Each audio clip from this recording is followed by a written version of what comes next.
আসুন কিভাবে পাবে সেদিকে যাচ্ছে। তাই সে নবীর উম্মত করে যে আল্লাহ আমাদেরকে আজকের মাহফিল পর্যন্ত কবুল করেছেন এই রজব চাঁদে। আল্লাহু আকবার, কিতাবে আসছে রজব চাঁদে যারা ইবাদতে ঢুকছে রমজানের শবে কদর দহ আল্লাহ পাক তাদেরকে দিয়ে বাহির করে দিবেন। আজকে সেই বরকতময় রজবে যাদেরকে এই মাহফিলে কবুল করেছেন নিশ্চয়ই আমাদের ভাগ্য ভালো। তাই আসুন পবিত্র কোরআন শরীফ থেকে হাদিস শরীফ থেকে যা তালাওয়াত করেছি খাজেগার আলোচনা করার জন্য আল্লাহ যেন আমাকে আলোচনা করার তৌফিক দেন, আপনাদেরকে শুনে বুঝার তৌফিক দেন। সকলে বলুন আমিন। তাই আসুন আমরা আখিরি নবীর উম্মত, আমরা অত্যন্ত দামি অত্যন্ত লাভবান উম্মত। আসুন আলোচনায় যাচ্ছি তার আগে মহব্বতে আরো কয়েকবার দুরূদ শরীফ পড়ুন, আমি সরাসরি আলোচনায় ঢুকে যাব। আল্লাহুম্মা সাল্লি আলা সাইয়্যিদিনা মুহাম্মাদ, আল্লাহুম্মা সাল্লি আলা সাইয়্যিদিনা মুহাম্মাদ নবী মাওলানা মুহাম্মাদ নবিয়ানা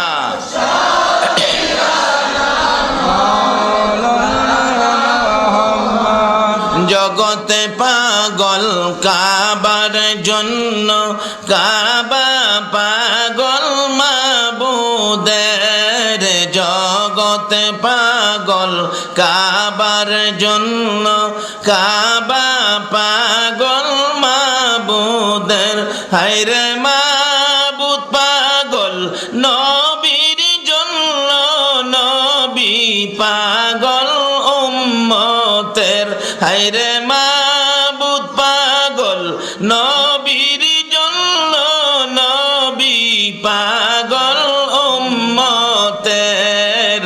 আল্লাহুম্মা সাল্লি আলা সাইয়্যিদিনা মুহাম্মাদ, আল্লাহুম্মা সাল্লি আলা সাইয়্যিদিনা মুহাম্মাদ নবী শাফিয়ানা মাওলানা মুহাম্মাদ নবিয়ানা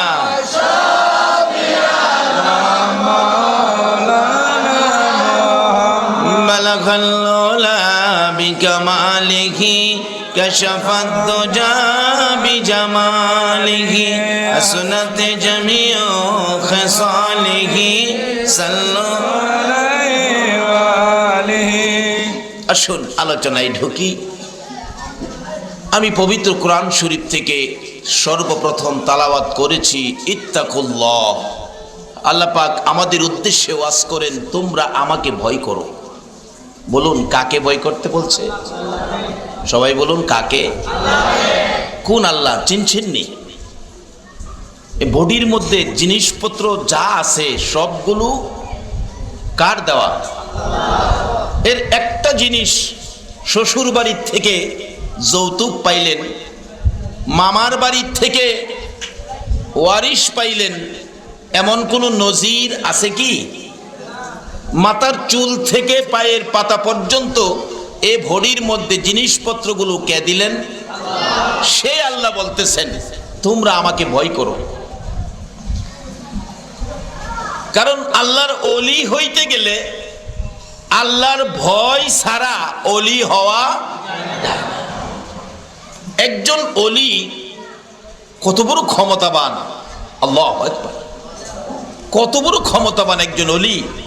যদি একজন আল্লাহর ওলি হওয়া যায়,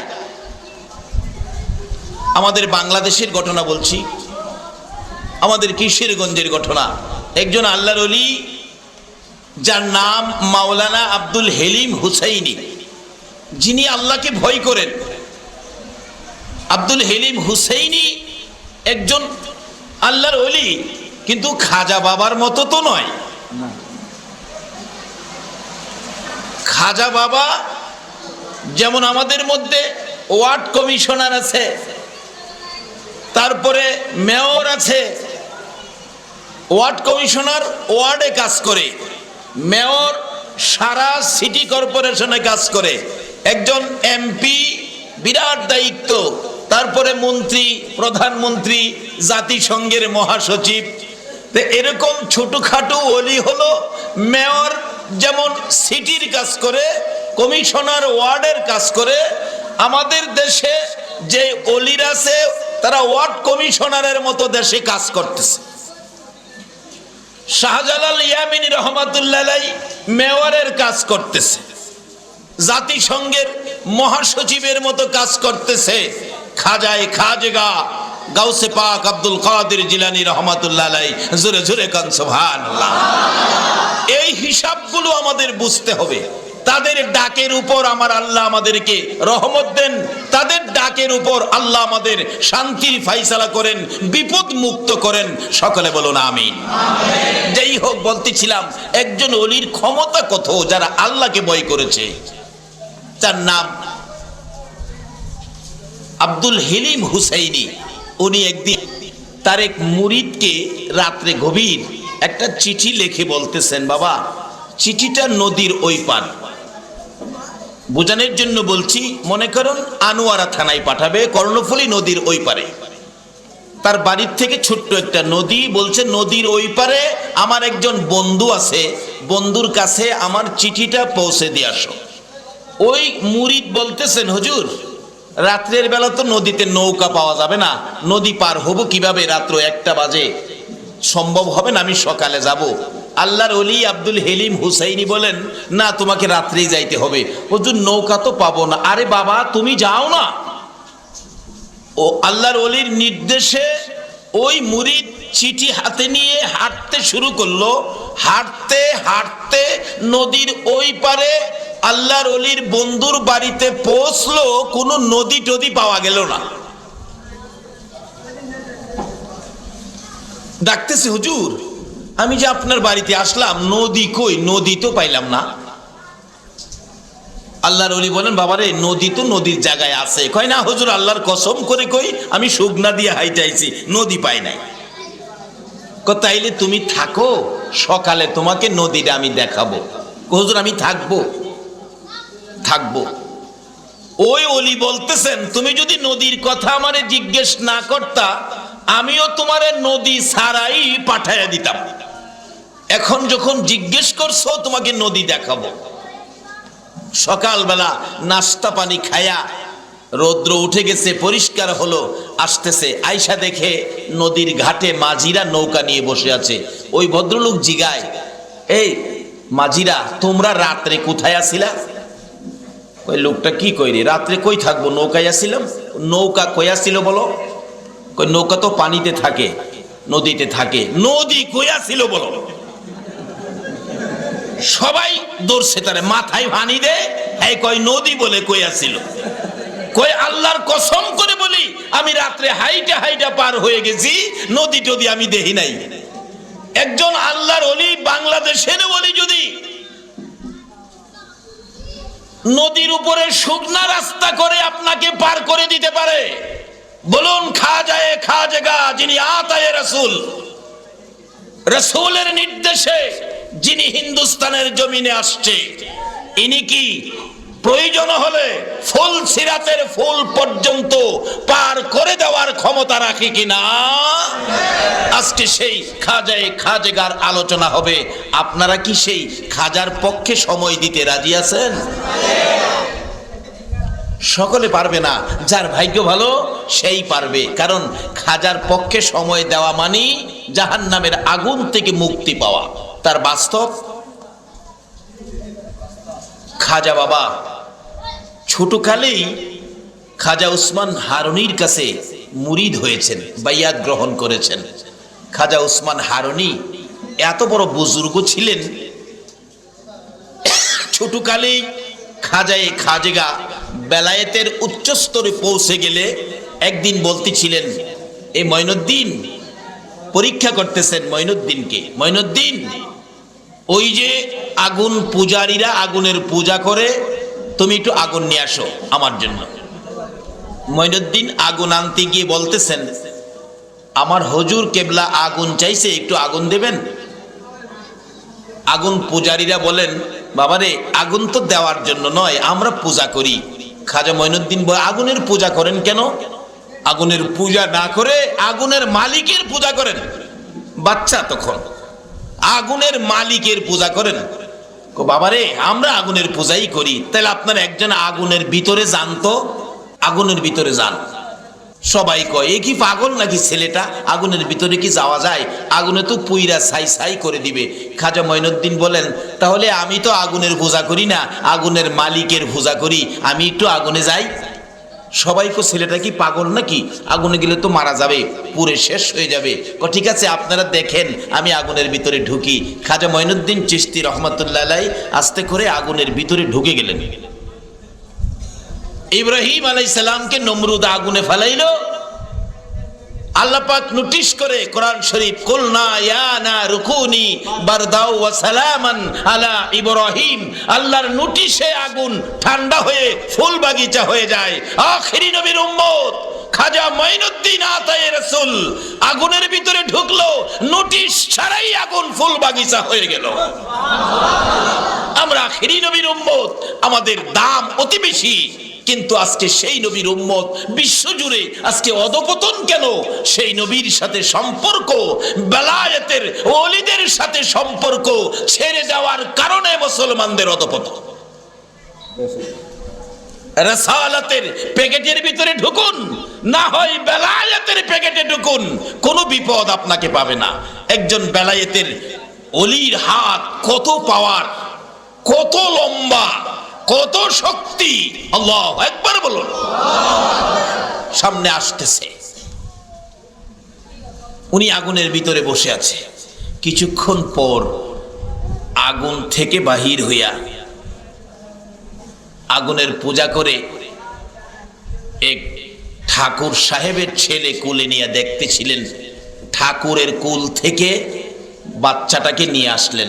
এই জন্য আমি মঈনুদ্দিনের গায়ে আগুন তো ধরলো না, কিন্তু আমি মঈনুদ্দিনের পক্ষে যারা থাকবে তাদেরকে আগুনে ধরে কিনা আমি একটু দেখব। ওই ঠাকুরের পোলাটা টান্ডা কোলে নিয়ে আগুনের ভিতরে ঢুকলো। সকল পূজারীরা বলেন, আরে মরে মরে মঈনুদ্দিন মরতো, আমাদের ঠাকুর কর্তার পোলাটা কেন নিল? এ কি করলো, বাচ্চাটাকে মেরে ফেললো। কিছুক্ষণ পর আগুনের ভিতরে দাঁড়িয়ে দেখে মঈনুদ্দিনের পক্ষে থাকার কারণে ঠাকুরের পোলার গায়েও আগুন ধরে। এটা হিন্দুস্তানের ঘটনা, আমাদের বাংলাদেশে আসুন, আগুন ধরবে না যদি এই নবীর উম্মত হতে পারেন।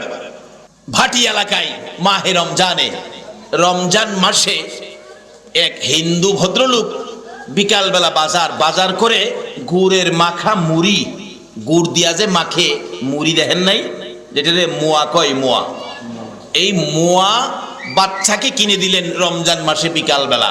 হিন্দু ভদ্রলোক উনি কিনে দিয়ে বললেন, বাবারে রোজার দিন মুসলমান রোজা রাখছে, তুমি কিন্তু রাস্তায় খেও না, বাড়িতে গিয়ে খাইবা, রোজাদারের সামনে খাওয়াটা ঠিক না। হিন্দু বেচারা কইতেছে। বাচ্চা মানুষ সেই তো আর বুঝে না, বাজার থেকে বাহির হয়েই কাগজের পুটলা ছিঁড়ে খাইতে শুরু করলো। ওই হিন্দু ভদ্রলোক দৌড়াইয়া গিয়ে বাচ্চাকে খুব মারতেছে। না করলাম, মুসলমানদের রোজা রাখছে, তুমি রাস্তায় খেও না, রাস্তায় খেতেছো, তোমাকে মেরে ফেলবো। কিন্তু মুসলমানরাই বাঁচাইলেন, বাবা থাক মাইরেন না, ছেলে মানুষ বুঝে না তো, বাচ্চা মানুষ বুঝে না, মারতেছেন কেন? না রোজার দিন খাইলো কেন? আরে মাইরেই ফালামু। এটুকুন ইজ্জত করলেন মুসলমানদের রমজান মাসের রোজাকে। আমি আল্লাহর কসম করে বলছি, ওই হিন্দু ভদ্রলোক মৃত্যুর পরে চিতাশালে নিয়ে গেলেন আগুনে পোড়ানোর জন্য। সারাদিন চেষ্টা করা হলো, তার গায়ের একটা পশম পর্যন্ত পুরাইতে পারে না। আজকে সেই মুসলমানদের কাজগুলো কোথায়? অবশেষে ওই হিন্দু ভাইকে দাফন করা হলো, একটা পশম আগুনে পোড়াইতে পারে নাই, শুধুমাত্র রমজানের ইজ্জত করার কারণে। খাজা মঈনুদ্দিন চিশতি রহমাতুল্লাহ আলাইহি বাচ্চাটাকে কুলে নিয়ে বসে আছে আগুনে।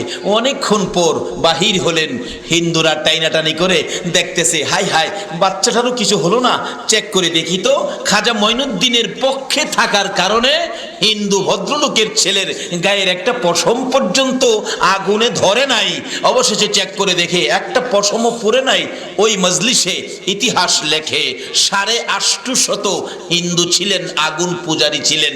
এই অবস্থা দেখে সঙ্গে সঙ্গে খাজাগার হাত ধরে, খাজা গরিবে নেওয়াজের হাত ধরে 850 হিন্দু কালিমা পড়ে মুসলমান হয়ে গেলেন।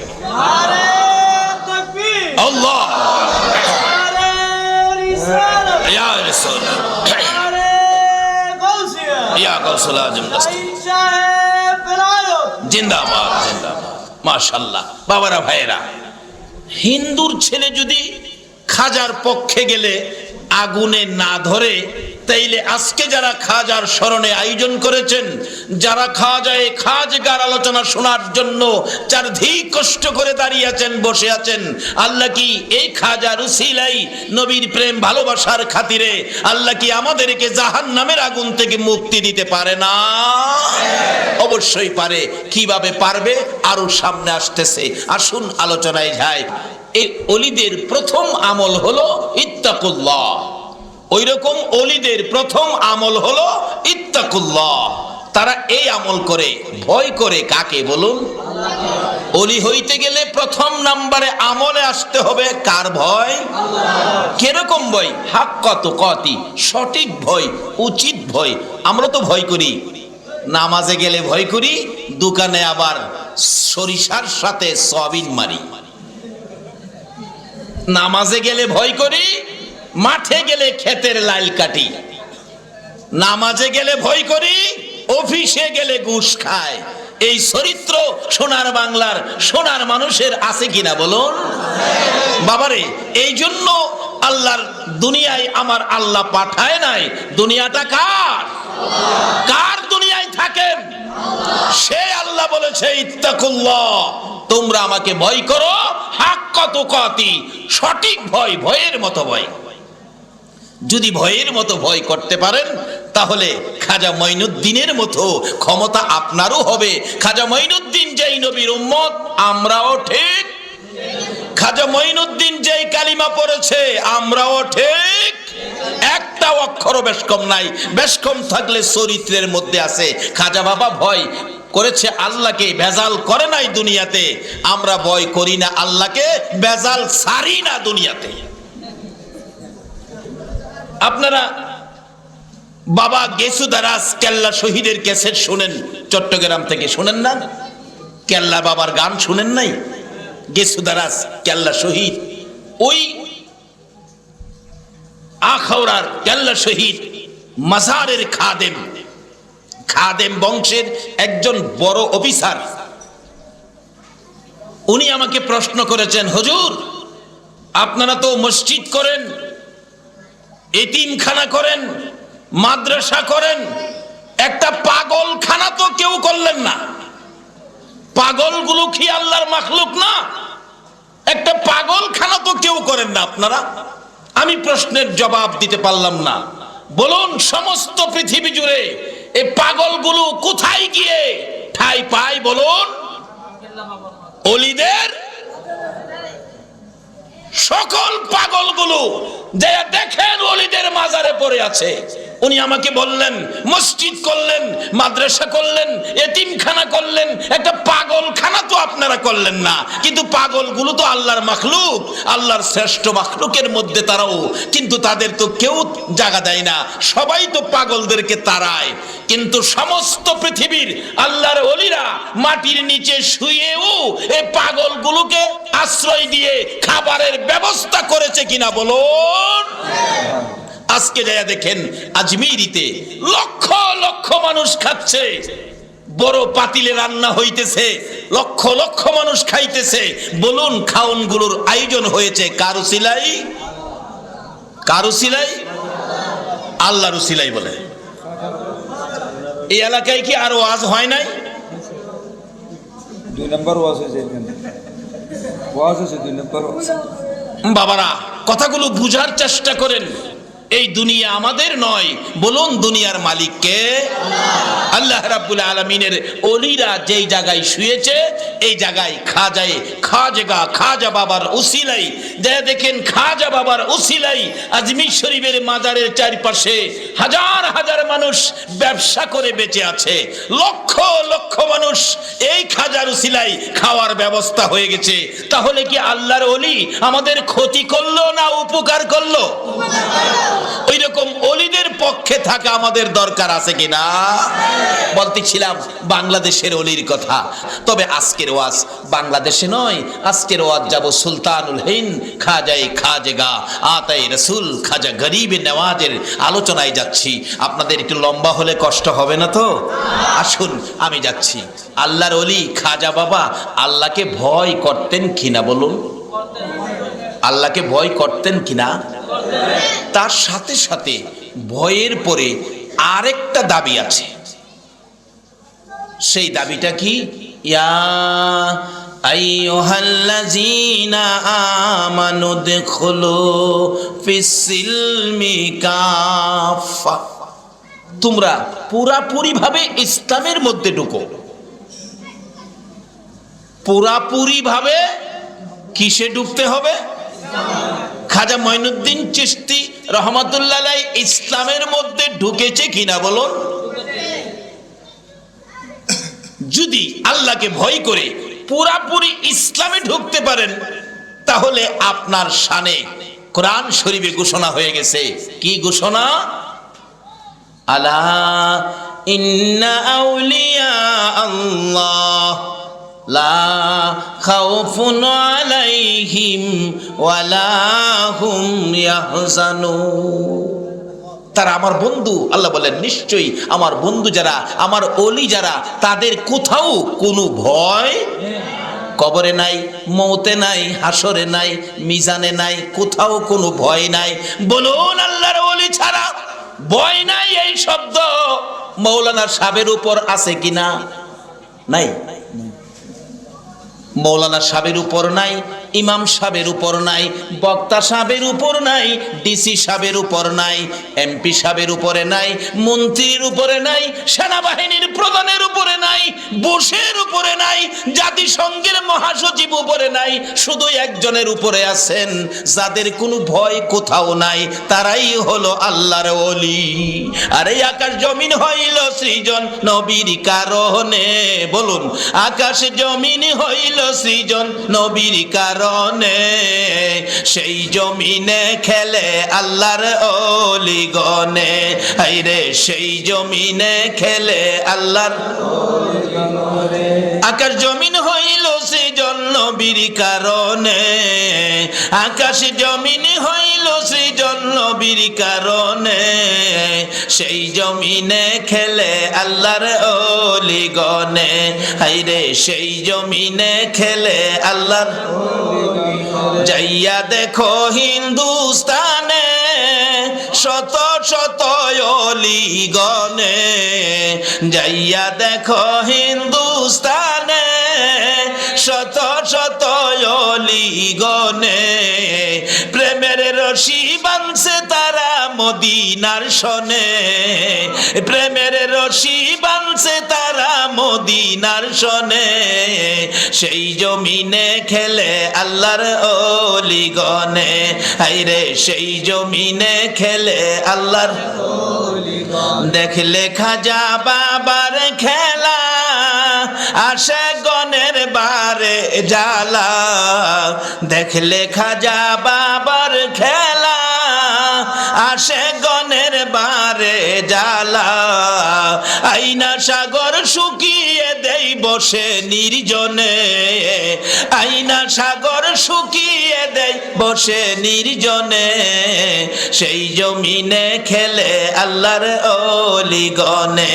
হায়রে সেই জমিনে খেলে আল্লাহর ওলি গনে। খাজা বাবা আল্লাহর ওলি হিন্দুস্তানে গেলেন চলি, খাজা বাবা আল্লাহর ওলি হিন্দুস্তানে গেলেন চলি। 90 লক্ষ মুসলিম হলো খাজার কারণে, 90 লক্ষ মুসলিম হলো খাজার কারণে।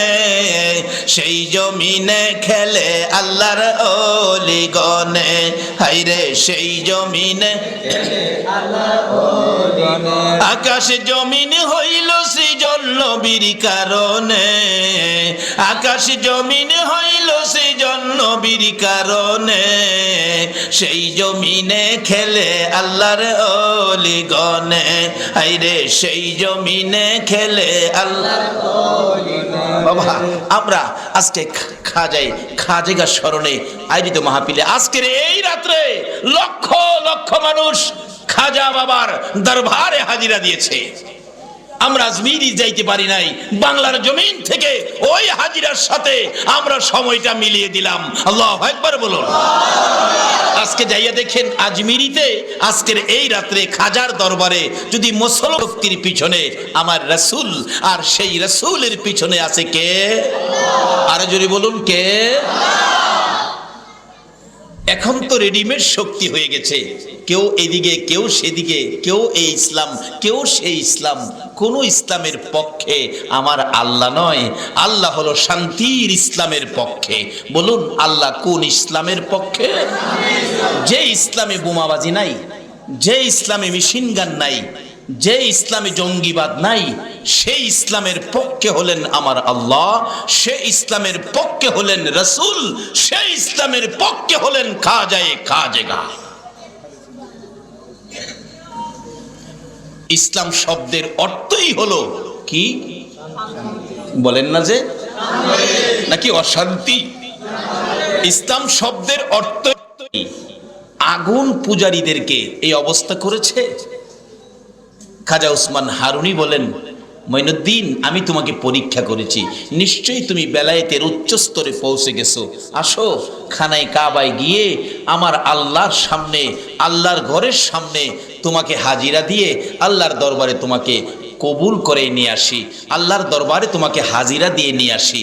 খাজা মঈনুদ্দিনকে নিয়ে খাজা উসমান হারুনি রহমাতুল্লাহ আলাইহি ওই আল্লাহর ঘরের সামনে যাইয়া ডাকতেছে, ও খানায় কাবার মালিক, আমার মঈনুদ্দিনকে তুমি কবুল করো। গায়েবী আওয়াজ হইতেছে, ও খাজা উসমান হারুনি, তোমার মঈনুদ্দিনকে আমি আল্লাহ কবুল করেছি। তাহলে আমরা কার পক্ষে বসেছি? যাকে আমার আল্লাহ কবুল করেছে। এখন খাজা উসমান হারুনি বলেন, তার জীবনীতে লেখেন, এখানে শুধু আল্লাহর সাথে হাজিরা শেষ করে চলে গেলে চলবে না, মদিনার কামলেওয়ালা নবীর সাথে দেখা করাইতে হবে। নবীজির রওজার পাশে নিয়ে ডাকতেছে, নবীজির রওজার পাশে। বলুন নবীজির রওজার পাশে যদি কোনো আশেক ডাক দেয়, নবী জবাব দিবেনি নাকি মরে গেছে?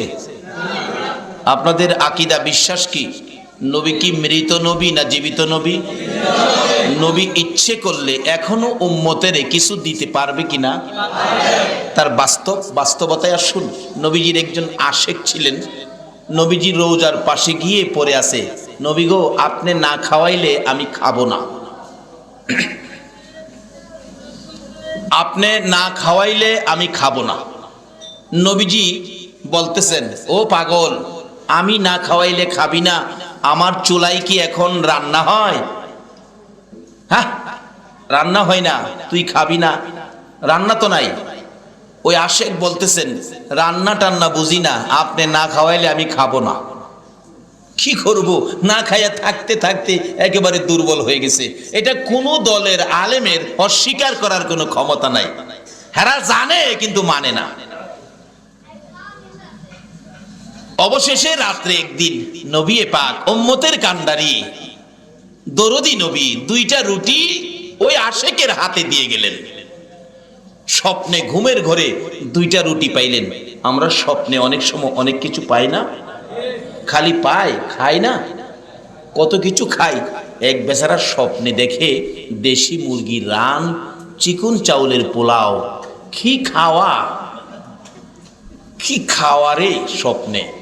আবার যে গোস্তের রানে ধরে টান দিছে না, হাত ছুঁইটা গিয়া বাচ্চার মা নাহের মধ্যে লাগছে। বাচ্চার মা তো ঘুম থেকে উঠছে, হায় হায় হায় আমার নাক শেষ করে ফেলাইছে।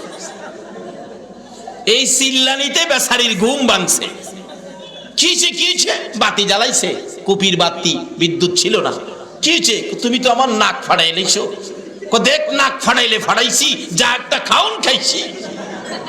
কও কি খাইলা? আমি তোমার কাছে আমারে দিলা না, একা এত খাউন খাইলা? বেচারি মহিলা বাতি নিয়ে স্বামীর কাছে গেছে, কি খাইছে দেখতো, যায় দেহে খাতা সিরা মুহ দেয়া তো রাখছে। আমাদের স্বপ্নে খাওয়া হলো খাতা সিরা খাওয়া। বলুন নবীর আশেক নবীর দেওয়ার স্বপ্নে খাইবে, এটা কি স্বপ্ন হবে নাকি বাস্তব হবে? নবীর আশেকে বলেন, আমি নবী পাকের দেওয়া 2 রুটি হাতে লইয়া পেটের খিদার যন্ত্রণায় খাইতে শুরু করলাম।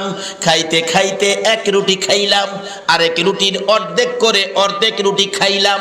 1.5 রুটি খেয়ে আর অর্ধেক রুটি আমার হাতের মধ্যে ছিল। এমনি সময় আমার ঘুম ভেঙে গেল। হাতের দিকে তাকাইয়া দেখি রে আল্লাহর কসম, নবীর দেওয়া 2 রুটির অর্ধেক রুটি এখনো আমার হাতের মধ্যে রয়ে গেছে। এই নবী কিছু দেওয়ার ক্ষমতা এখনো আছে কিনা? আর জোরে বলুন আছে। আমরা এই নবীর সঙ্গে থাকবো, রাজি আছে? আল্লাহ তুমি কবুল করো, সকলে বলো না আমিন। বাবারা, এই রাস্তাগুলো ছেড়ে দেওয়ার পরেই তো আমাদের অ্যাক্সিডেন্ট, আমাদের অধপতন, আমাদের বিপদ আইসা গেছে। আমাদের নবী দরবারে নিয়ে গেলেন খাজা মঈনুদ্দিন চিশতি রহমাতুল্লাহ আলাইহি। ডাকতেছেন খাজা উসমান হারুনি, নবী গো, আমার মঈনুদ্দিনকে আল্লাহ পাক কবুল করেছেন। ও নবী, আপনি কবুল করুন। বলুন রোজার ভিতর থেকে আওয়াজ আসবে কিনা? রোজার ভিতর থেকে আওয়াজ আসতেছে, ও খাজা উসমান হারুনি, তোমার মঈনুদ্দিনকে আল্লাহ কবুল করার আগে আমার সাথে পরামর্শ হইছে। আমি খুশি হয়েছি, আমার মঈনুদ্দিনকে আমার আল্লাহ কবুল করেছে। মঈনুদ্দিনের জীবনী, উনি নবী পাকের মসজিদে নববীর মেহমান। এশারের নামাজ পর্যন্ত পড়লেন মসজিদে নববীতে। এশারের নামাজ পড়ে সব মুসল্লি মসজিদ থেকে বের করে দেওয়া হয়। মসজিদে নববীতে রাত্র 10টার পরে কোনো মানুষ থাকতে দেয় না, বের করে দিয়ে দরজা বন্ধ করে দেওয়া হয়। কিন্তু রওজা পাকের খাদেমকে নবীজি বলতেছেন, মঈনুদ্দিনকে থাকতে বলো। আপনারা যার স্মরণে বসেছেন রাসূল তাকে থাকতে বলে। বলুন আজকে যারা বসেছেন রাসূল তাদের খোঁজ খবর নিতেছে কিনা? যদি রাসূলের দয়ার নজরে পড়ে থাকেন, আপনারা মাহফিলে বসে আছেন, দাঁড়িয়ে আছেন, মনে কোনো অশান্তি থাকবে না। আমি জানতে চাই, যদি রাসূল পাকের দয়ার নজরের ভিতরে থাকেন, আপনাদের শান্তি লাগবে, অশান্তি লাগবে না? এখন আপনাদের শান্তি লাগে না, অশান্তি লাগে? নারে তাকবীর, নারে রিসালাত, নারে গাউসিয়া। বাবারা বসুন, মদিনার কামলেওয়ালা নবীর নেক নজর এসে গেছে। আল্লাহর রহমত বর্ষিত হচ্ছে, ধৈর্যের সহিত বসুন। নবীজি খাদেমকে বললেন, তুমি মঈনুদ্দিনকে থাকতে বলো। খাদেম ঘোষণা দিলেন রওজা পাকের পাশে দাঁড়িয়ে, মঈনুদ্দিনকে রাসূল থাকতে বলেছে। রাসূল রওজা পাকের ভিতর থেকে এখনো কথা বলার ক্ষমতা আছে কিনা? এখনো রওজা পাকের ভিতর থেকে প্রয়োজনে বাহির হওয়ার ক্ষমতা আছে কিনা? যেটা কোন দলের আলেমের অস্বীকার করার ক্ষমতা নাই। আহম্মদ রেফাই নামে নবীজির একজন আশেক ইরাকের জমিন থেকে গিয়েছিলেন রোজা পাকের চারপাশে। তখন রডের ঘেরাও ছিল না, খালি খালি ছিল। তখন তো লোকজন কম ছিল, এখন মানুষের ভিড় বেশি বিদায় রডের পিঞ্জরা দিয়ে ঘেরাও করে মজবুত করে দিয়েছে, যাতে ধাক্কা ধাক্কিতে নবীজি রোজার পাশে চাপ না লাগে। এত ভিড় তখন ছিল না। আহম্মদ রেফাই রোজা পাকের পাশে গিয়ে ডাকতেছে, নবী গো, আমি ইরাক থেকে আসছি, আমি আপনার আশেক, আমি আপনার পাগল। ও নবী, কথা বলেন, আমি আপনার সাথে কথা বলবো, কথা না বললে আমি যাব না। এইভাবে অনেক ডাকাডাকি করলেন, কোনো সারা শব্দ পাইলেন না। অবশেষে আহম্মদ রেফাই উনি ডাকতেছেন, হুসাইন তো নবীকে ভালোবাসতেন, নবীও হুসাইনকে ভালোবাসতেন। দেখি হুসাইন যে নবীকে নানা বলে ডাকতেন, নানা খুশি হতেন। আমি হুসাইনের মতো নাতি হইয়া নানা কইয়া ডাক দিয়া দেখি, ওই নাতির মহব্বতে নি আমার সাথে কথা বলে। এবার আহম্মদ রেফাই ডাকতেছে আর ঘুরতেছে, নানা, নানা গো, আমি হুসাইন। ও নানা, আমি হুসাইন। যে হুসাইনকে নবী বুকে নিয়ে বলতেন, হুসাইন তুমি আমার, আমি তোমার, তোমাকে যে কষ্ট দেয় সেই যেন আমি রাসূলকে কষ্ট দেয়। আহম্মদ রেফাই ঘুরতেছে, চোখের পানি ছেড়ে ছেড়ে নানা নানা কইয়া ডাকে, হুসাইনের অভিনয় করে ঘুরতেছে। হাজী সাহেবরা চারদিক দাঁড়ায়া দেখতেছে, কিতাব লেখে, ইতিহাস লেখে, 15 থেকে 25,000 হাজি হবে আনুমানিক, চারদিক দাঁড়ায়া রইছে দেখার জন্য। হঠাৎ করে নানা নানা বলে ডাকে, হুসাইনের অভিনয় করে। আমার নবী হুসাইনের অভিনয়ের নানা ডাক আর যেন কলিজা মানে না। রোজা পাকের মাঝখান দিয়ে এই পর্যন্ত হাত আমার নবী বাহির করে দিয়েছে। পারলে বলেন কথাটা মিথ্যা? পৃথিবীর কারো ক্ষমতা নাই মিথ্যা বলার। নানা বলে ডাক দিলেন। হুসাইনের অভিনয়ে আহম্মদ রেফাইর সাথে সাক্ষাতের জন্য নবীজি এই পর্যন্ত হাত মুবারক বাহির করে দিয়েছিলেন। বলুন, সেই নবী এখনো কথা বলার ক্ষমতা আছে কিনা? সেই মদিনা যদি সুযোগ পান, বলুন একবার যাইবেন কিনা? আসুন বাবারা, ভাইরা, হাত নামান। এই হাতগুলো আমার আল্লাহ দেখছেনি? নবী মনে দেখে নাই? নবীও দেখছে। যদি নবীর কাছে মায়া লাগে, নবী যদি বলে, আল্লাহ গো, এই পাগলগুলোরে একদিন মদিনা আসার তৌফিক দাও, বলুন আল্লাহ নেওয়ার ক্ষমতা আসেনি? বলে, হুজুর আমার তো টাকা নাই। টাকা ছাড়াও আল্লাহ ইচ্ছা করলে নবীর আশেকরে মদিনা দেখাইবার ক্ষমতা আছে। কিতাবে আছে, একটা ফিফরা, আফ্রিকার জঙ্গলের একটা ফিফরা, রাত্রে ঘুমায় না, কান্দে। কি বলে? মদিনা যাব কেমনে, নবীজির প্রেমের আগুন জ্বলে যে মনে। বলুন, লোকটা কে? প্রাণীটা কি? ফিফরা কান্দে। মদিনা যাব কেমনে, নবীজির প্রেমের আগুন জ্বলে যে মনে। ফিফরার কান্দা আমার আল্লাহ কি শুনে? কয় কি? ফিফরার কান্দাও শুনে। আমার আল্লাহ বলেন, আরে এখানে কাবার কবুতর রে, আমার নবীর আশেক পাগল আফ্রিকার জঙ্গলে কান্দে রে। আমার বন্ধুর রোজা দেখার জন্য, আমি আল্লাহর খানায় কাবা দেখার জন্য। খানায় কাবার কবুতর রে, আজকের জন্য খানায় কাবার পাশের খানা আমি বন্ধ করে দিলাম। খানা নাই। হজে যারা গিয়েছেন, কবুতররে যে খাবার দেয় জায়গাটা দেখছেন কি? হাজিরা নাই এখানে? হুজুর জান নাই? এই তো গিয়েছে, ওই তো চোখের পানি আইছে, চোখের পানি আসছে। আল্লাহু আকবার বলো।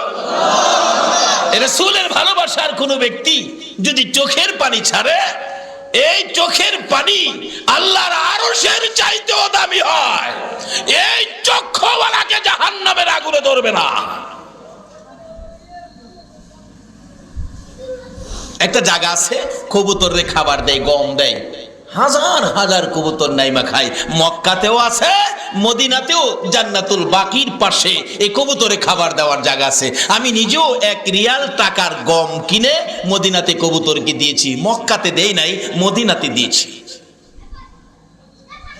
আমার আল্লাহ ঘোষণা দিলেন, ও মক্কার কবুতর, ও মদিনার কবুতর, আর খাবার এই দেশে তোদের খাবারের বাজেট নাই রে, আমি বন্ধ করে দিলাম। তোদের খাবারের জন্য আফ্রিকার জঙ্গলে চলে যাইতে হবে। কবুতরগুলো আমার আল্লাহর নির্দেশ মানে কি না বলুন? কবুতর যায় রে উইরা উইরা আফ্রিকার জঙ্গলে। আফ্রিকার জঙ্গলে যাইয়া যখন কবুতরের ডাক নেমে গেল, আমার আল্লাহ বলেন, মদিনার পাগল রে, ও মদিনার পাগল, কবুতরকে বিমান বানাইয়া আফ্রিকার জঙ্গলি আর ফুট বানাইয়া দিলাম, আয় বিমানে উঠে যায়। ওই মদিনার পাগল পিঁপড়া টুকুন আস্তে আস্তে যাইয়া কবুতরের পাখার ভিতরে ঢুকেছে। আল্লাহু আকবার বলো। আফ্রিকার জঙ্গলের পিঁপড়াকে যদি কবুতরের বিমান বানাইয়া মদিনা নিতে পারে, বাংলার চট্টগ্রামের আশেক পাগল কি আমার আল্লাহ মদিনা নিতে পারে না? ও পিঁপড়া উঠো, বিমানে উঠো। পিঁপড়া আস্তে আস্তে উঠে কবুতরের পাখার ভিতরে ঢুকে গেছে। এবার কবুতরের নির্দেশ হলো, বিমান ছেড়ে দাও, বিমান ছেড়ে দাও। ঝাঁকে ঝাঁকে কবুতর উঠতে উঠতে মদিনায় পৌঁছে গেল। মদিনায় নেমে ওই পিঁপড়া নবী পাকের রওজার পাশে সালাম জানাইলো, চোখের পানি দিয়ে, মদিনার পাশে চোখের পানি দিয়ে কলিজা ঠান্ডা করে ডাকতেছে, আল্লাহ গো, আমি কি তোমার ঘর দেখতে পারবো না? পিঁপড়া বলে। ওই কবুতরের পাখার নিচে আবার যখন উঠে গেল পিঁপড়া, আমার আল্লাহ কবুতরকে বিমান বানাইয়া ওই পিঁপড়াকে মক্কায় খানায় কাবার পাশে পৌঁছাইয়া দেয়। সে আল্লাহ কি এখনো আছে?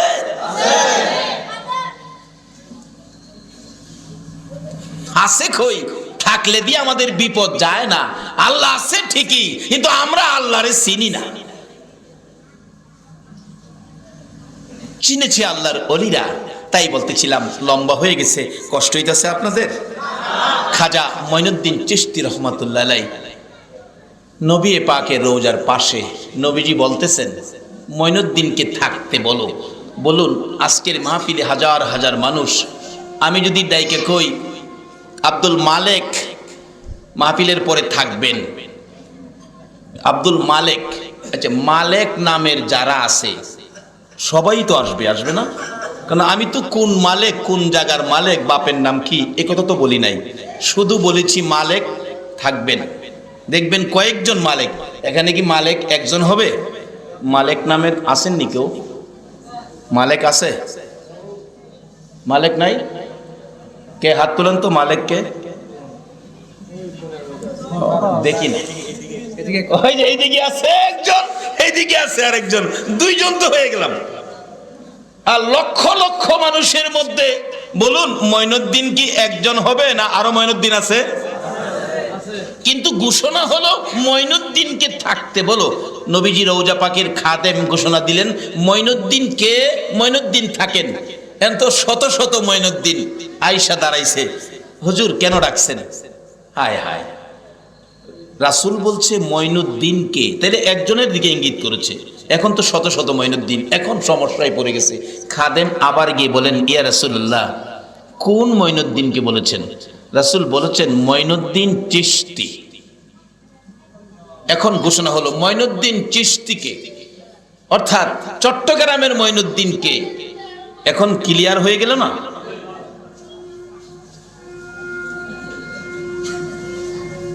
হুজুর আমি আপনাকে রাসূল থাকতে বলছে।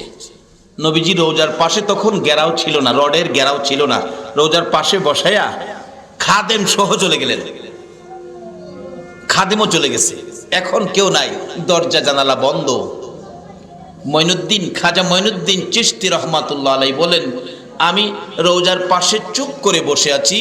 কিছুক্ষণ পর দেখি উদিত সূর্যের মতো, পূর্ণিমার চাঁদের মতো রওজা পাকের মাঝখান দিয়ে নবী পাক উপরে উঠে বসে গেছে। মঈনুদ্দিন সহ্য করতে পারে নাই, বেহুশ হয়ে গেছে। আমার নবী, উম্মতের দরদি নবী, মদিনার কামলেওয়ালা নবী ডাকতেছে, মঈনুদ্দিন রে, বেহুশ হইলে হবে না, আমি বেলায়েতের আলু তোর হাতে দিয়ে হিন্দুস্তানের জমিনে পাঠাইব। অন্য কোন জামাত পাঠায় নাই, বেলায়েতের জামাত পাঠিয়েছে। নবীর পক্ষ থেকে আসার কারণেই তাকে বলা হয় আতায়ে রাসূল। আমরা তো 10 জন 5 জন মিলেই জামাত করে ফেলাই, কিন্তু নবীর পক্ষ থেকে কারা আসছে তাদের হাতে হাত মিলান। এটাই হবে সত্যিকার অর্থে ইসলামের জামাত। খাজা মঈনুদ্দিন চিশতি রহমাতুল্লাহ আলাইহিকে নবী পাক সান্ত্বনা দিয়ে বলতেছেন, বেহুশ হয়ে চলবে না, আমার পক্ষ থেকে তোমাকে দায়িত্ব দিয়ে হিন্দুস্তানের জমিনে পাঠাইতে চায়। মঈনুদ্দিন জ্ঞান ফিরে আসলে প্রশ্ন করেন, ইয়া রাসূলুল্লাহ, আমি তো হিন্দুস্তান চিনি না। রাসূল রাস্তার ম্যাপ দিলেন, এইভাবে হিন্দুস্তানে যাইবা। তখন রাত্র শেষ, সকালবেলা বিদায় হয়ে নবীর পক্ষ থেকে খাজায়ে খাজগা আতায়ে রাসূল খাজায়ে গরিবে নওয়াজ হিন্দুস্তানের দিকে রওনা হয়ে গেলেন, এসে গেলেন। এর মধ্যে বহু ঘটনা, রাত্র চলে যাবে, শেষ হবে না আলোচনা, সংক্ষেপ করে দিলাম। চলে আসলেন হিন্দুস্তানের জমিনে, এসে আস্তানা গাড়লেন পিত্তিরায়ের বাড়ির কাছাকাছি। এর মধ্যে অনেক কিছু হয়েছে। পিত্তিরাই খবর পাইলেন মঈনুদ্দিন নামে মুসলমানের একজন বেলায়েতের ফকির এসে গেছে, না জানি আমার উপর আক্রমণ করে, তোমরা তাকে মঈনুদ্দিনকে এখান থেকে তাড়াতাড়ি সরিয়ে দাও। মঈনুদ্দিনকে সরিয়ে দেওয়ার জন্য একজন লোককে দিয়ে আগে খবর দিলেন, মঈনুদ্দিন কোথায় কি করে দেখে আসো। দেখে এক জায়গায় আস্তানা করে ভক্তবৃন্দদেরকে নিয়ে বসে আছেন। এক ঝাঁক হিন্দুদেরকে পাঠাইলেন, তোমরা যাইয়া মঈনুদ্দিনকে গায়ের জুড়ে ধাক্কা দিয়ে তাড়িয়ে দাও। আল্লাহ বলেছেন, আমার ওলিদের সাথে যারা বেয়াদবি করবে আমি তাদের বিরুদ্ধে যুদ্ধ ঘোষণা করব। আচ্ছা বলুন, আল্লাহর সাথে যুদ্ধ করে কেউ পারবে না? আল্লাহর সাথে যুদ্ধ করতে গিয়েছিল নমরুদ। নমরুদ বলে, ইব্রাহিম তোমার সাথে কি যুদ্ধ করব? আমি যুদ্ধ করব তোমার আল্লাহর সাথে। মাঠে অস্ত্র শস্ত্র নিয়ে, তীর ধনুক নিয়ে, লোক লস্কর নিয়ে ময়দানে গিয়ে বসে আছে, আল্লাহর সাথে যুদ্ধ করবে। আচ্ছা বলুন, আল্লাহ কি নমরুদের সাথে যুদ্ধ করতে আসবে? আল্লাহর কি আর কেউ নাই? বিকাল হয়ে গেল, আল্লাহ তো আসে না। ইব্রাহিম নবীর দিকে লক্ষ্য করে ডাকে নমরুদ, ইব্রাহিম কই তোমার আল্লাহ তো আসে না, মনে হয় ভয় পাইছে। নাউজুবিল্লাহ কোন তা না হলে আসে না কেন? লুকায়ে রইছে বুঝি? আকাশেও থাকতে দেব না। এই কত বড় বেটা, আমার আল্লাহরে বলে আকাশেও থাকতে দেবে না। একজন সৈন্যকে নির্দেশ দিলেন, তীর মারো আকাশের দিকে। মারছে তীর। আল্লাহ কয়, ও ফেরেশতারা, এর তো বড় ইচ্ছা হইল আমারে মারতো, একটা কাজ কর, একটা পাখি জব করে তীরের আগায় রক্ত লাগাইয়া দে। তীরের আগায় রক্ত লাগাইয়া দিলেন। এই তীর আবার ঘুইরা জমিনে পড়ছে নমরুদের সামনে। নমরুদ হাতে নিয়ে দেখে তীরের মধ্যে রক্ত। আকাশ থেকে যখন তীরের রক্ত, তাহলে কি হইল? আল্লাহ মাইরা ফেলাইছে। ইব্রাহিম এই তো শেষ, আর কারে আল্লাহ রাখবা? আচ্ছা এই খবরে ইব্রাহিম নবী হাসে না কাঁদে? ইব্রাহিম কয়, আচ্ছা ঠিক আছে, মাইরে ফেলালে তো ফেলাইছই, পারলে ময়দান থেকে যাইও গা, যুদ্ধ শেষ, চলো আমরা যাইগা। আল্লাহ কয়, হ্যাঁ রে, আর সারণ যায় না। বলুন, এই নমরুদ বাহিনীর বিরুদ্ধে, এত বড় শক্তিশালী বাহিনী যারা আল্লাহর সাথে যুদ্ধ করতে যায়, ওই বাহিনীর বিরুদ্ধে আমার আল্লাহ কোন বাহিনী মোতায়েন করেছিল? কয়না দি ঘুমাই রয়েছেন আপনারা? বাহিনীটার নাম কি? আরে একজনের কাছে শুই নাও তো, আরেকজনের শিক্ষা হওয়া দরকার। বলুন বাহিনীটার নাম কি? আরো জোরে কর, নাম কি? আচ্ছা বলুন, এর চেয়ে দুর্বল আর কোন প্রাণী আছে? সে আল্লাহর ওলিদের সাথে লড়াচড়ি করেন না, সুজা কইরা লাইব। ওলিদের পক্ষে আসুন, বিজয় হবে মুসলমানদের। বাবার, আমি কি কথাগুলো বুঝাইতে পারতেছি? সংক্ষেপ করে দিলাম। বলতেছিলাম, খাজায়ে খাজগা বসে আছে, হিন্দু ভাইয়েরা এসে ডাকতেছে, ও মঈনুদ্দিন এই জায়গা ছেড়ে দেন, ছেড়ে দেবেন, না হয় আমরা এখান থেকে ধাক্কা দিয়ে বাইর করে দিব। আল্লাহ কয় আমার ওলিরে ধাক্কা দিবি, সম্ভব হবে না। খাজা মঈনুদ্দিন বলতেছেন, বাবারা আপনারা আসছেন, বসেন, কথাবার্তা বলেন, কি হয়েছে, ব্যাপারটা কি, বসেন। সবাইরে বসাইছে, বসাইছে পরে আর কতক্ষণ বসে থাকবো, আমরা এখন চলে যাব। চলে যাবেন, যান। দেখে হগলের এই পাছা খানি মাটির সাথে লাইগা গেছে, খালি টানে কিন্তু।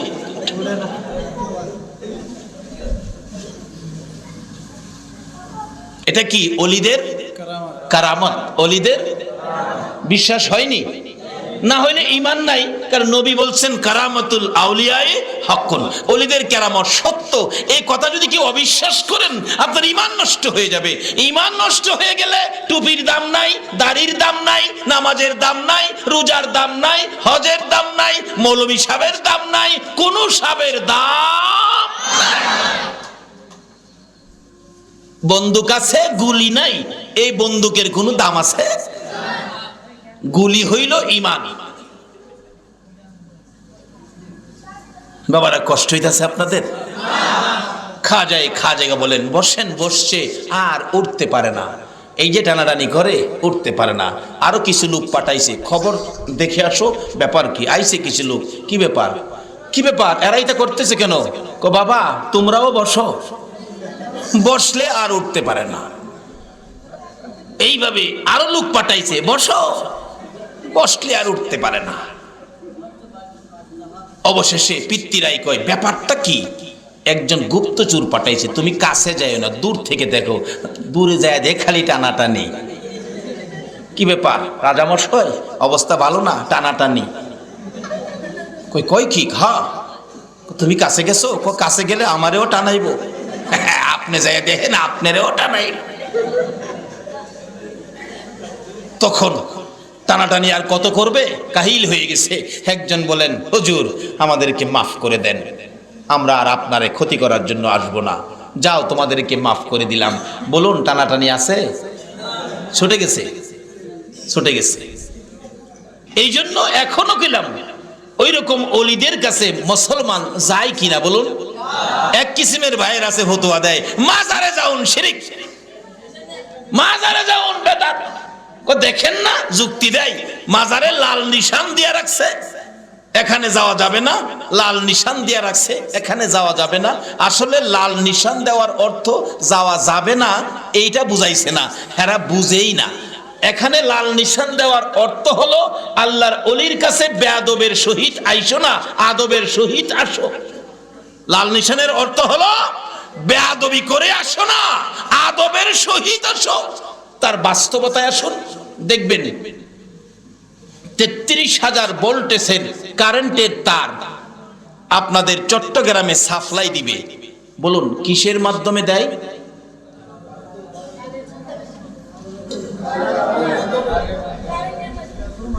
হইল না উত্তর, হইল না, একজনও পারলেন না। ট্রান্সমিটারের মাধ্যমে। ট্রান্সমিটার চিনেন না? ৩৩,০০০ ভোল্টেজের তার ট্রান্সমিটারের মাধ্যমে সাপ্লাই দেয় মহল্লায়, সমাজে, গ্রামে গঞ্জে। এই ট্রান্সমিটার যেখানে নামাইছে ৩৩,০০০ ভোল্টেজের ট্রান্সমিটারটা যেখানে, দেখবেন এখানে গাছের মধ্যে একটা ছোট্ট সাইনবোর্ড দেওয়া আছে, একটা মানুষের কঙ্কাল দেওয়া আছে, দেখছেন? দেখছেন কিনা? আবার একটা লাল করজ দেওয়া আছে। এটা কি বুঝাইছে? ৩৩,০০০ ভোল্টেজের কারেন্টের ট্রান্সমিটার, এখানে তোমরা আইসো না, আসলে কঙ্কাল হইয়া যাইবা। আবার করজ দিয়া বুঝাইছে বিপদ হয়ে যাবে। ইংরেজিতে লেখছে ডেঞ্জার, বাংলাতে লেখছে কি? এই যে অহন বুঝে লাইছে কি লেখছে? বিপজ্জনক। এত কিছু সংকেত দেওয়ার পরেও বলুন, যারা এই ট্রান্সমিটার সম্পর্কে অভিজ্ঞ তারা ট্রান্সমিটারের কাছে কি যায় না? যারা এই ট্রান্সমিটারের কাছে যাওয়ার আদব জানে না তাদের জন্য সংকেত। লাল নিশান হলো যারা ওলিদের সাথে আদব জানে না তাদের জন্য লাল নিশান। বাবারা ভাইরা, আমি কি কথাগুলো বুঝাইতে পারতেছি? লাল নিশানে কোনো দোষ, বরঞ্চ লাল নিশানে আরো বিপদ থেকে মুক্ত করে। যেমন ছোট সময়, অন্তত পক্ষে 15-20 বছর আগে একটা ঘটনা পত্রিকায় পেয়েছি, আপনাদের চট্টগ্রামের ঘটনা। আসলে চট্টগ্রাম আলেম ওলামার দেশ, মসজিদ মাদ্রাসার দেশ, চট্টগ্রাম আল্লাহর ওলির দেশ। সেই দেশের ঘটনাগুলো স্মৃতি হয়ে যায়, ইতিহাস হয়ে যায়।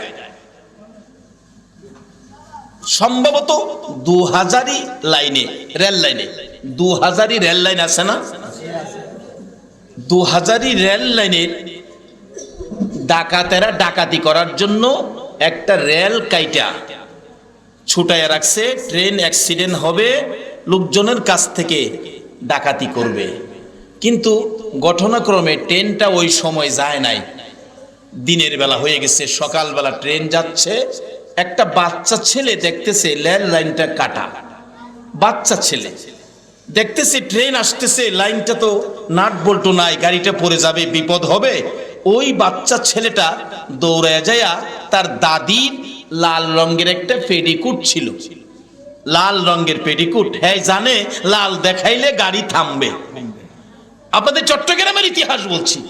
ওই বাচ্চাটা লাল রঙের পেডিকুটটা নিয়ে লাইনের উপর দাঁড়ায় এইভাবে ধরে রাখছে। লাল দেখে ড্রাইভার সাহেব গাড়ি ব্রেক করে নাইমা আসলেন। বাবা কি ব্যাপার? এই যে দেখেন লাইন ভাঙ্গা। বলুন এই লাল দেখায়া হ্যাঁ কি উপকার করলো নাকি ক্ষতি করলো? বাবারে লাল দেখলেই ক্ষতি মনে করেন না, লালে আপনার জীবন বাঁচায়। নারে তাকবীর, নারে রিসালাত, নারে গাউসিয়া। লালে কি করলো? জীবন। অবশেষে যা খবর পত্রিকায় দেখেছি, এই খবরে বাচ্চাটাকে ড্রাইভার সাহেব উঠায় নিলেন, এমনকি বাচ্চাকে ঢাকা পর্যন্ত নিয়ে গেলেন। এই বাচ্চাটাকে সরকারিভাবে মোটা অঙ্কে পুরস্কার দেওয়া হলো। বলুন লাল দিয়ে যাকে বাঁচাইলেন নিজেও বাঁচলেন, এতে কি ক্ষতি হলো না উপকার হলো? বাবারে লাল দেখেই আলতাজি অন্যদিকে আলোচনা করে মানুষকে বিভ্রান্তির পথে নিও না। লাল কোনোদিন বিপদ নয়, লাল বিপদ থেকে আপনাকে বাঁচায়। বাবারা কষ্ট হইতেছে আপনাদের?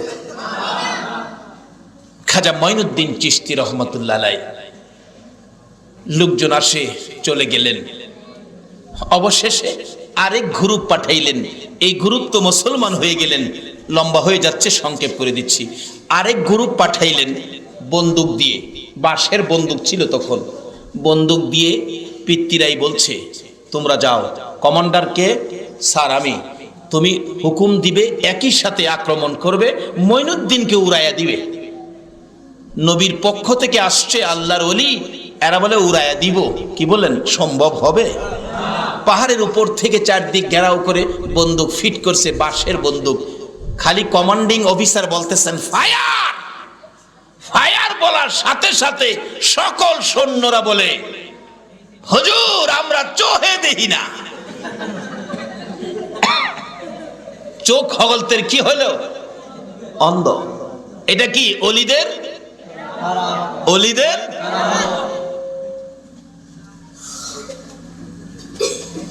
এইভাবে ভারত সমস্ত ভারত জয় করেছে, সুলতানুল হিন্দ হয়েছে, একদিনও হাতে তরবারি নেয় নাই, শুধুমাত্র কারামত দিয়ে শান্তির ইসলাম প্রচার করেছে। আজকে সেই অলিদের পক্ষে যদি আসুন, আবার দেশে শান্তি ফিরে আসবে, তার আগে নয়।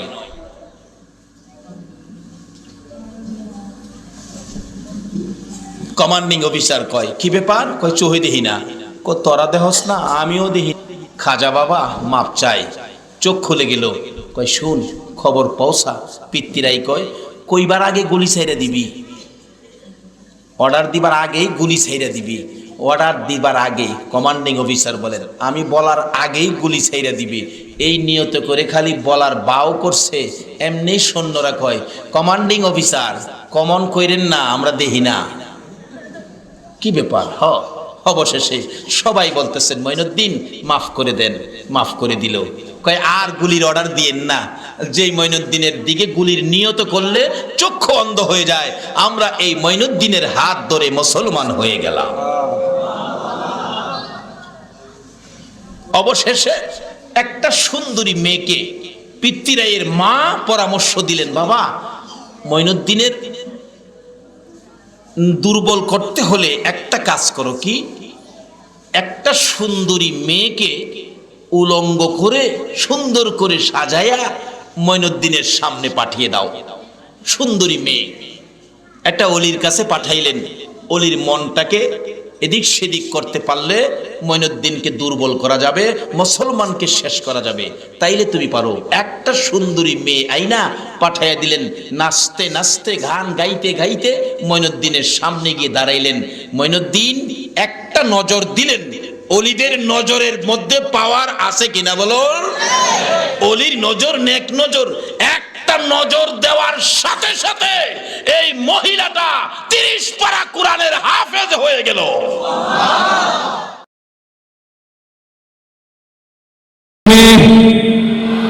আর জোরে দিতে হবে। দুঃসময়ে ঝরে যাবে থেমে, সম্ভাবনার গান উঠবে বেজে, লাখ শহীদের খুন যাবে না বৃথা, তাকেই আবার হবে মুক্তি হলো। ঠিক এভাবে পুরো গানটা গাইবো ইনশাআল্লাহ। দুঃসময়ের ঝড় যাবে থেমে, ইনশাআল্লাহ সম্ভাবনার গান উঠবে বেজে, ইনশাআল্লাহ লাখ শহীদের খুন যাবে না বৃথা, ইনশাআল্লাহ তাকেই আবার হবে মুক্তি হলো। ইনশাআল্লাহ মৃত্যুকে কাছে না লক্ষ্যের পানে ছবি চালাও নতুন মোহরা, ইনশাআল্লাহ হবে উপকার যত জুলুম আসবে আবার আমার প্রিয় বাংলা। ইনশাআল্লাহ ইনশাআল্লাহ ইনশাআল্লাহ ইনশাআল্লাহ ঝড় উঠুক আমার বিশ্বাসী চেতনার ঝড়, উঠে উঠে যাক অবিশ্বাসীর হাত কাঁপুক জানি থর থর। ঝড় উঠুক আমার বিশ্বাসী চেতনার ঝড়, উঠে উঠে যাক অবিশ্বাসীর হাত কাঁপুক জানি থর থর। ইনশাআল্লাহ হবে উপকার যত জুলুম আসবে আবার আমার প্রিয় বাংলা। ইনশাআল্লাহ ইনশাআল্লাহ ইনশাআল্লাহ ইনশাআল্লাহ রক্তের নদী বয়ে আসবে বিজয়। ইনশাআল্লাহ মুক্তির কথা গানে হাসবে হৃদয়। ইনশাআল্লাহ এখন সময় নেবে বদলা এবার। ইনশাআল্লাহ শহীদ আমার আয় ছুটবে আমার। ইনশাআল্লাহ মৃত্যুকে কাছে গানে লক্ষ্যের পানে ছবি চালাও নতুন মোহরা। ইনশাআল্লাহ হবে উপকার যত জুলুম আসবে আবার আমার প্রিয় বাংলা। ইনশাআল্লাহ ইনশাআল্লাহ ইনশাআল্লাহ ইনশাআল্লাহ নাও শপথ নাও সবে অধিকার আদায়ের অঙ্গীকার, মানুষ ফিরে পাক স্বাধীনতার সব খুলুক নয় রাজবদ্ধতার। নাও শপথ নাও সবে অধিকার আদায়ের অঙ্গীকার, মানুষ ফিরে পাক স্বাধীনতার সব খুলুক নয় রাজবদ্ধতার। ইনশাআল্লাহ হবে উপকার যত জুলুম আসবে আবার আমার প্রিয় বাংলা। ইনশাআল্লাহ ইনশাআল্লাহ ইনশাআল্লাহ ইনশাআল্লাহ ইনশাআল্লাহ ইনশাআল্লাহ ইনশাআল্লাহ ইনশাআল্লাহ। সবাই একসাথে ইনশাআল্লাহ, আরো জোরে ইনশাআল্লাহ। ইনশাআল্লাহ আল্লাহ তাআলা কবুল করুন।